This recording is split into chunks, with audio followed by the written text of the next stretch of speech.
Why? Good question. Madeira. I didn't even know where Madeira was, off the coast of Africa. Yeah, nice holiday island. Well, I thought it was a bit of a carsy, actually, but I wouldn't know, really. So I was only there for about 15 hours, flew in darkness, had a quick drive of the car, ate some food, had 3 hours sleep and left the country again. But so it wasn't really as glamorous as it sounds? Well, you didn't have any sort of chance to sort of sun yourself and no. a few drinks and stuff? Well, there wasn't any daylight, I don't think. But...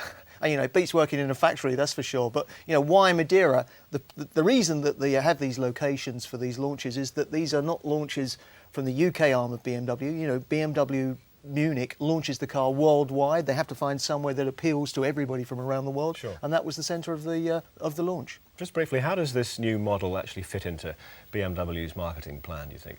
Well, I mean, to me, BMW have the most complete range of cars on the market. If you think about it, they come in with a little compact, around about £15,000 small hatchback in the sort of Golf category, and they go right up to the 8 Series, and there's everything in between. And this little 2-seater Roadster just fits in perfectly. Starts at 20 grand, amazing value for money, I think.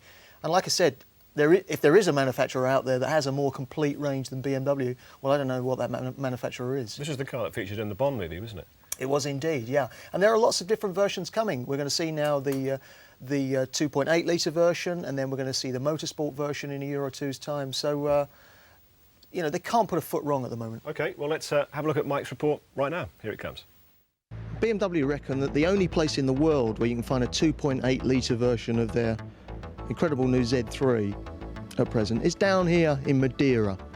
It's a 2.8 litre, almost 200 brake horsepower, top speed of around about 135 miles an hour. I expected it to be a bit quicker than that, but it's a car that's built not in Munich, where you would expect a BMW to be built, but it's a car built in the southern Bible Belt by good old boys, basically.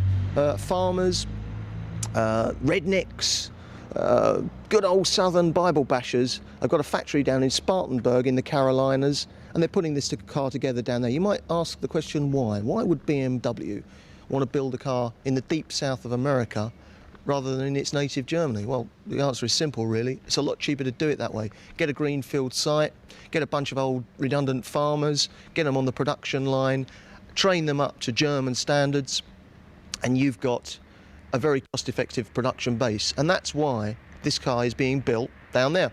From the first impressions I get, this is built as well, if not better, than a German car.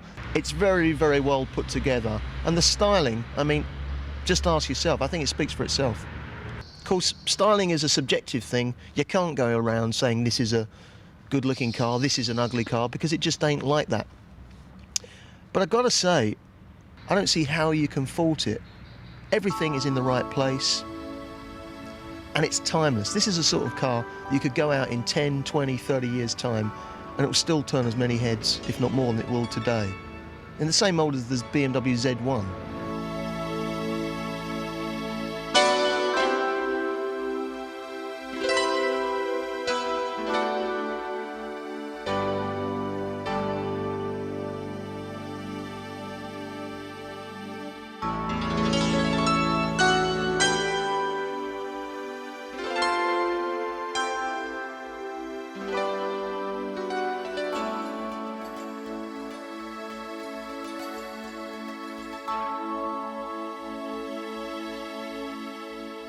Now, despite the fact that it's early in the morning and we haven't even seen daybreak yet, we've got somebody from BMW here just to make sure we don't nick any bits off this comparatively rare car, the 2.8 litre version of the Z3.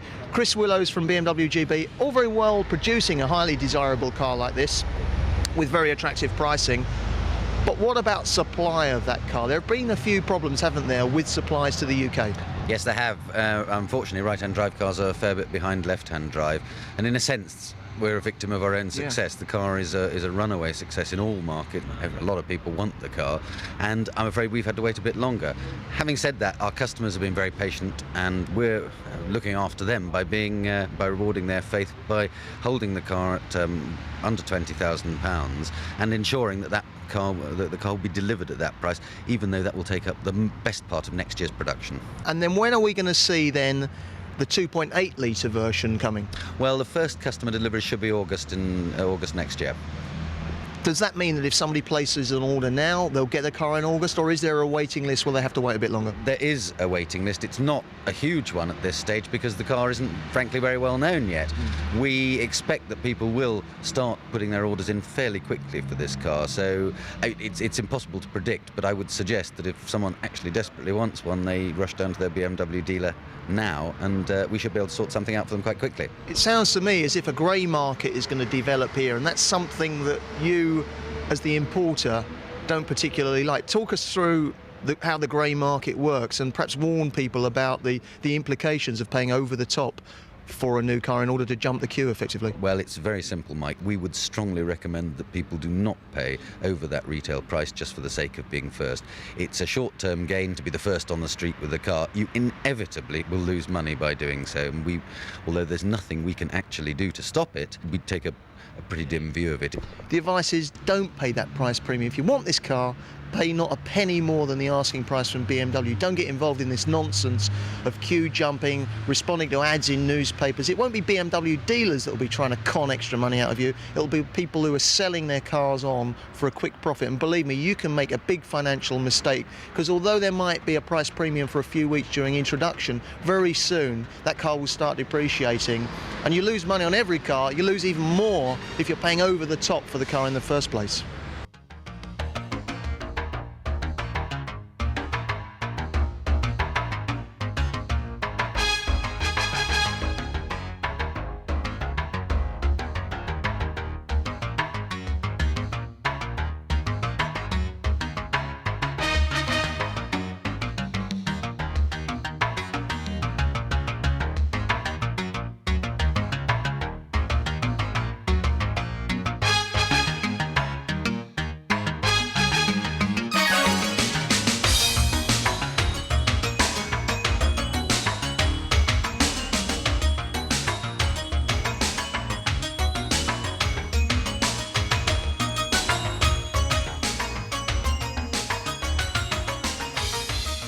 Well, the Germans have finally got out of bed and joined the Brits, an hour late, no, to be quite honest, we've been waiting for daybreak, and it'll come eventually. I'm joined by Thomas Gubitz, one of the engineers from BMW in Munich. Thomas, simple question, why would anybody buy this car as opposed to something from Porsche or the Empire Mercedes?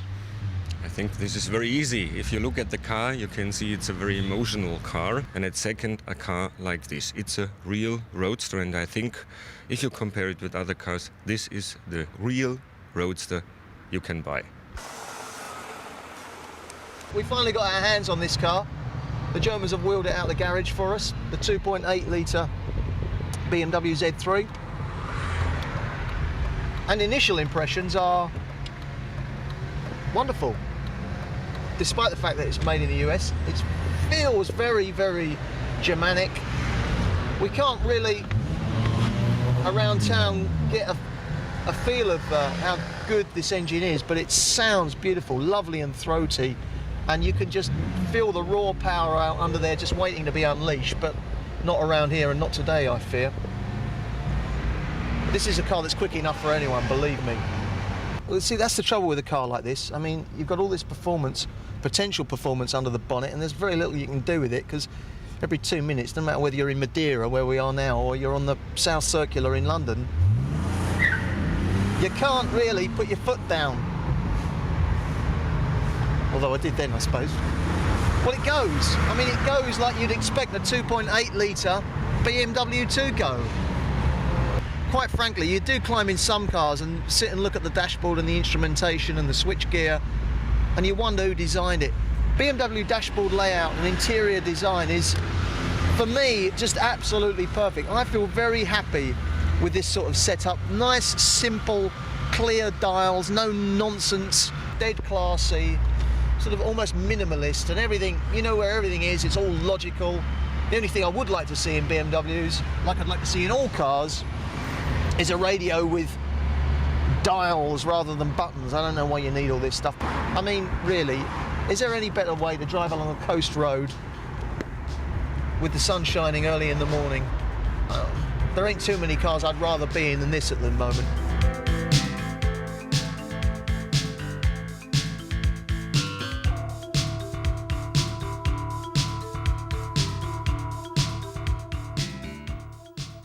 think I've just fallen in love with that car, Mike. I can't imagine for a moment that BMW will have any trouble whatever shifting that car in enormous numbers. But isn't the Z3 market becoming a little bit overcrowded?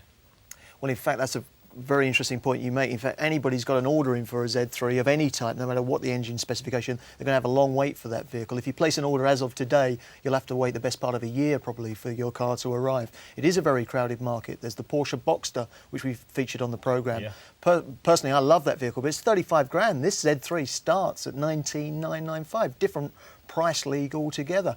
The Empire, Mercedes have come in with the SLK. To me, that's an old man's car. It's not quite got it. You know, there's also the MGF, of course. You think the Z3, it cuts it, though? Absolutely, and I think really you've got to look at that asking price. 20 grand, very tempting.